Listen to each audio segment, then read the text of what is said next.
Have you ever told someone I had a great childhood and meant it, but you also can't fully relax in your own home? You flinch at raised voices that aren't even directed at you, or go completely blank when someone asks, "What do you need right now?" This video might explain something you've been trying to put into words for a long time. This isn't about convincing you that your parents were bad. It's not about digging up a memory that you've repressed. It's about something simpler and harder to explain.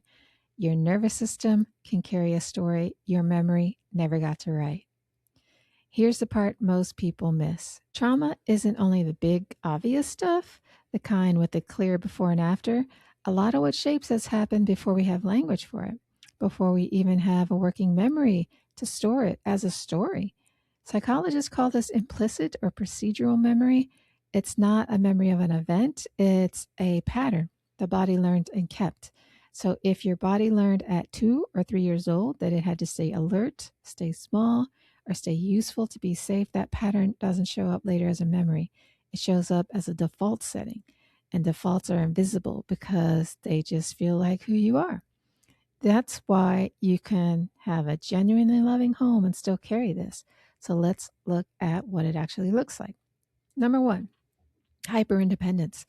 Asking for help feels almost physically uncomfortable.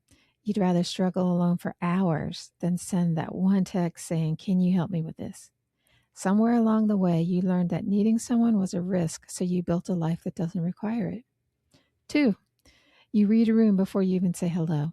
You walk in somewhere, and within seconds, you know who's tense, who's annoyed, who's off. This isn't a personality trait, it's a skill. One a kid develops when their safety depended on tracking an adult's mood before that adult even spoke. Three, rest has to be earned. Just sitting down without a task attached makes you feel restless or guilty.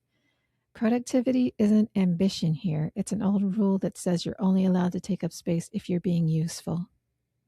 Four, someone asks what you want and your mind goes blank. Not because you're indecisive, because a child who learned to track everyone else's needs first never got much practice identifying their own.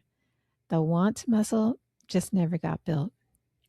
Five, conflict makes you disappear, not engage.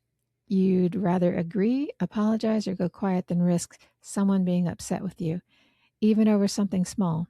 That's not weakness. That's a strategy that once kept you at peace and kept you safe. So, six, praise feels unbearable. A compliment lands, and your instinct is to deflect it, joke it off, or explain it away.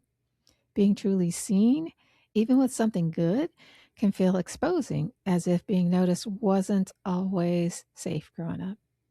Seven, your body holds tension your mind doesn't remember. So a clenched jaw, tight shoulders, a stomach that's never quite settled, sleep that never fully makes you feel refreshed.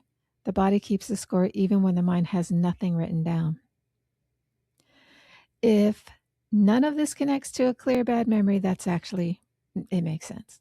Most of these patterns form in infancy to toddlerhood, years before the part of the brain that stores autobiographical memory is even online. On top of that, kids normalize whatever environment they're in. If tension was simply the air you breathe at home, it never registers as wrong.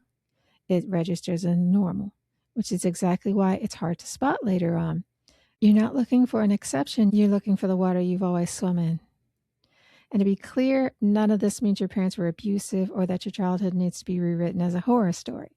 Most of these patterns come from ordinary stress, a parent's own unresolved history, or a mismatch between what a kid needed and what an exhausted adult couldn't give. So, not necessarily cruelty. You're allowed to love your parents, believe they did their best, and still notice that your nervous system learned to brace for something. Both things can be true at once and often are.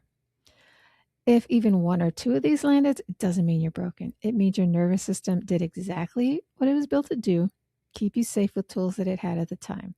So the goal here isn't to slap a label on your past, it's to notice the pattern with a little more compassion than you've probably given yourself before.